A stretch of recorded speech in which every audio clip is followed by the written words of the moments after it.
Pendidikan Kesihatan Tingkatan 2,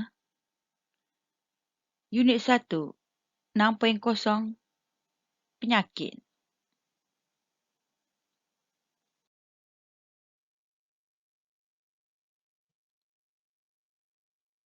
Standard pembelajaran. Dalam bab ini, kita akan membincangkan penyakit tidak berjangkit iaitu diabetes, hipertensi, penyakit kardiovaskular dan penyakit respiratory kronik. Mengaplikasikan cara mencegah diabetes, hipertensi, penyakit kardiovaskular dan penyakit respiratory kronik. Menilai akibat jika tidak mengamalkan gaya hidup sihat. Intro. Penyakit boleh diklasifikasikan kepada penyakit berjangkit dan penyakit tidak berjangkit. Jadi dalam unit ini, kita akan berikan penekanan kepada penyakit tidak berjangkit seperti hipertensi, diabetes, penyakit kardiovaskular dan respiratory kronik. Penyakit terbagi kepada dua. Satu berjangkit, satu lagi tidak berjangkit. Penyakit berjangkit ni dia boleh merebak daripada seorang individu kepada individu yang lain. Contohnya selsema. Jika seseorang itu selsema, dia boleh jangkit pada individu lain. Selsema juga. Selsema, batuk. Itu penyakit berjangkit. Dan yang terkini, COVID. COVID juga sejenis penyakit berjangkit. Penyakit tidak berjangkit, dia tidak merebak dan merupakan penyakit kronik. Tapi di kronik yang tak boleh disebarkan kepada orang lain. Kerana orang tu ada penyakit tu dia tak boleh sebarkan kepada orang lain. Itu penyakit tidak berjangkit. Penyakit tidak berjangkit. Penyakit tidak berjangkit ni yang pertama diabetes. Diabetes iaitu kencing manis. Paras gula tinggi di dalam darah. Gula dalam darah dia tinggi. Pengeluaran hormon insulin oleh pankreas tidak mencukupi untuk menampungi kandungan gula dalam darah. Hormon insulin ni penting. Kedua, hipertensi. Berlaku apabila tekanan darah melebihi bacaan 140/90 mmHg.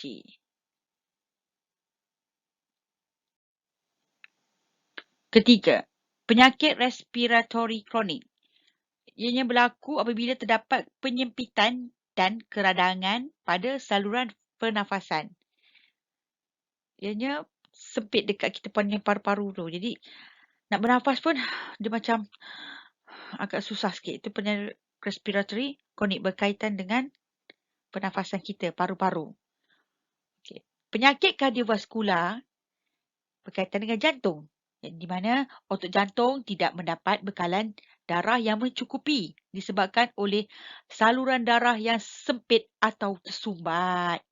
Saluran darah itu tersempit sebab tu dah boleh menyebabkan penyakit jantung, lemah jantung semua tu. Itu penyakit kardiovaskular. Gejala penyakit tidak berjangkit ni. Kita tengok gejala. Nak tahu kita ni ada penyakit tu ataupun tidak. Gejala. Kita tengok yang pertama, diabetes. Sekiranya anda menghadapi gejala gini, anda adalah seorang penyakit diabetes. Kerap berasa dahaga. Asyik dahaga je. Lepas tu cepat letih. Aduh letih, sikit letih. Alah jalan sampai 10 meter, letih. Berat badan susut, kurus. Jangan seronok sangat. Dulu aku buat kurus. Kurus tak sihat sebenarnya tu. Tak semestinya kurus tu sihat. Kerap membuat air kecil. Sikit terkucil. Nak terkecil. Pergi sikit. Nak terkecil lagi. Asyik terkucil je. Mudah terkena jangkitan kulit. Mudah kena. Sikit kena. Aduh dah luka. Gatal. Luka lambat sembuh. Luka. Kalau dia berdarah sikit tangan tu. Lambat nak baik kesan luka tu. Penglihatan kabur. Mula darah. Rasa macam tak nampak. Kabur-kabur sikit. Otot lemah. Dan gatal-gatal di bahagian kemaluan. Hipertensi pula. Hipertensi ni darah tinggi. Tadi diabetes, kencing manis. Ni kita tengok darah tinggi pula hipertensi. Sakit kepala dan rasa berdenyut-denyut di bahagian belakang kepala. Belakang kepala kita ni, cuba rasa belakang leher tu. Belakang kepala rasa nyut, nyut, nyut, nyut, nyut, nyut. Belakang kepala. Kerap berasa kebas di leher. Kat leher ni rasa kebas. Aduh. Mudah marah. Hot temper nak marah je. Tu darah tinggi tu. Susah nak tidur. Sukar tidur. Memang sukar nak tidur. Setengah orang dia baring je tu. Tidur ni lelap. Ni tak. Baring kat atas bantal tu sedap dah. Bantal mahal tu. Macam-macam jenama kan. Lembut dah tu. Macam hotel. Tapi bila nak tidur, aduh tak boleh. Sukarnya nak tidur. Cepat lelah. Aduh. Sesak nafas. Lagi sesak. Tadi dah lelah. Ni sesak. Sesak nafas. Serta sering gelisah. Macam lagu Ahmad Jais. Gelisah. Gelisah. Sikit-sikit gelisah. Tu tanda-tanda hipertensi. Sakit darah tinggi. Yang ketiga, penyakit kardiovaskular. Kardiovaskular ni apa? Berkaitan dengan jantung. Pandai pun. Kerap sakit pada bahagian dada. Kerap berdebar-debar. Mudah berasa cemas. Hilang selera makan. Dada duduk. Sikit cemas. Hilang selera makan. Tak ada selera lah. Mudah berpeluh dengan banyak. Tiba-tiba berpeluh banyak. Tak, nak kata lari 100 meter. Tidak pula. Tiba-tiba duduk je. Berpeluh. Nak kata cuaca panas. Duduk dalam aircon. Tu pelik tu kan. Kerap lelah dan sesak nafas. Lelah juga tu. Kenapa tu? Sesak nafas. Kau lari ke mana dia? Tak lari pun. Duduk sini. Dah sesak. Sesak nafas. Itu penyakit kardiovaskular jantung. Penyakit respiratory kronik. Ni batuk berkahak yang berpanjangan. Korek. Orang bunyi. Kahak banyak sangat. Kahak ni. Kahak ni mana? Dia ada kahak kering, ada kahak basah. Ni hijau kahak ni kan. Nafas bunyi. Ada bunyi nafas. Sesak nafas terutamanya pada waktu pagi. Bangun pagi dia sesak nafas. Sesak nafas ketika melakukan aktiviti. Lalu lari sikit. Okey, cikgu kata. Okey, kita warm up dulu. Kita lari. Cikgu, sesak nafas. Ketika melakukan baru nak warm up dah. Sesak nafas. Kan?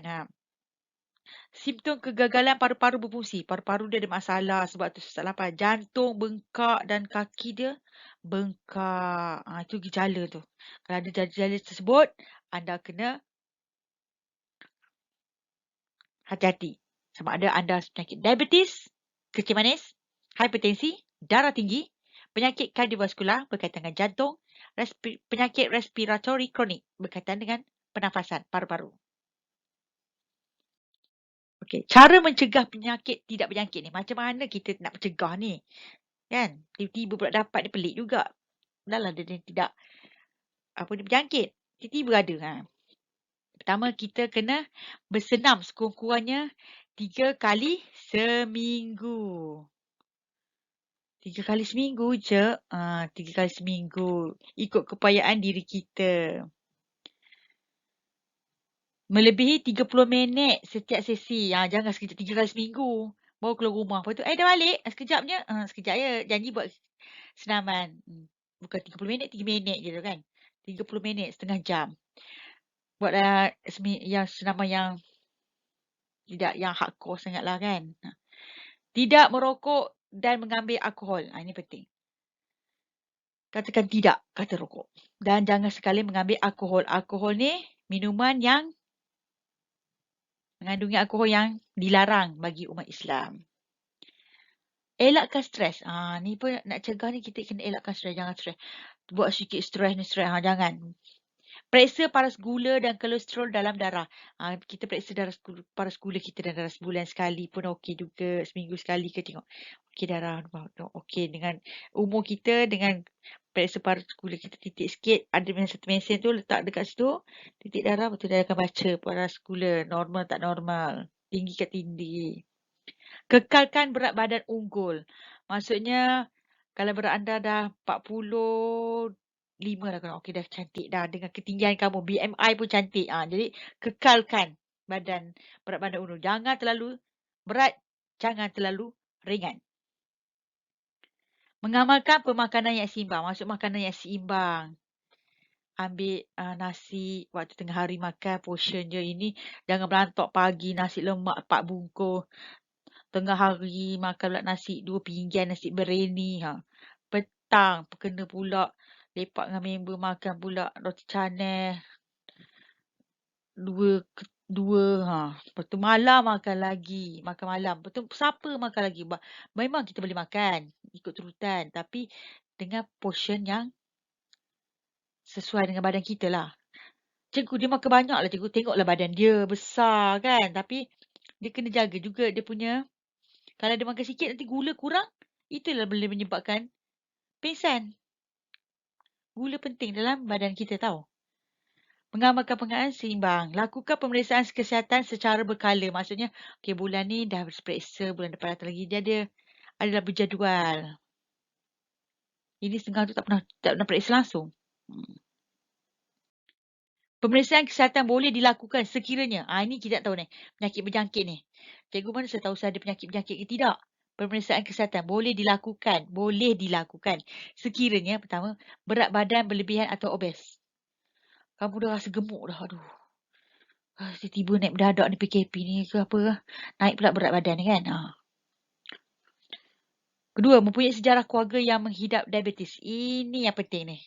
Kalau mak kita, atuk kita, moyang kita ada diabetes, memang kita boleh dapat diabetes ni. Jadi kita kena jaga-jaga. Kita kena jaga. Memang akan kena lah. Kalau mak atau ayah ada diabetes, anak mesti ada diabetes, abang kita boleh kena-kena, kakak kita boleh kena, kita pun boleh kena. Cuma lambat cepat dia orang kata. Ada yang kena masa kanak-kanak, ada yang kena masa remaja, ada kena masa dewasa, ada yang kena dah tua nanti baru kena.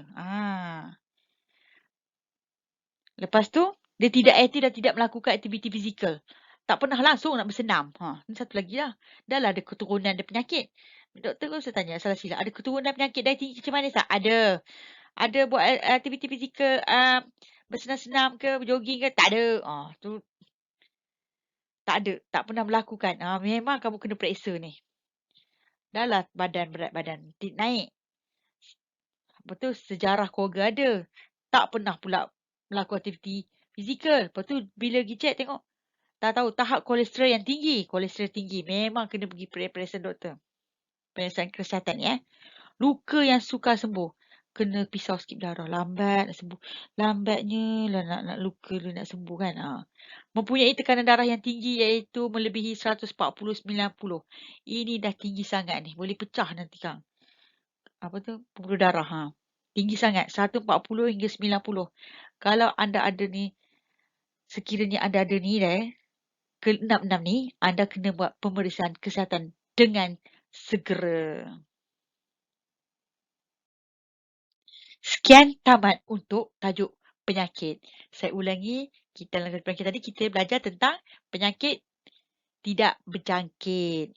Penyakit tidak berjangkit tu iaitu diabetes, hipertensi, penyakit kardiovaskular dan penyakit respiratory kronik. Dan juga gejala-gejala terhadap penyakit tidak berjangkit itu. Serta kita mesti melakukan kesihatan sekiranya kita ada 6 tanda tadi. Sekian, terima kasih.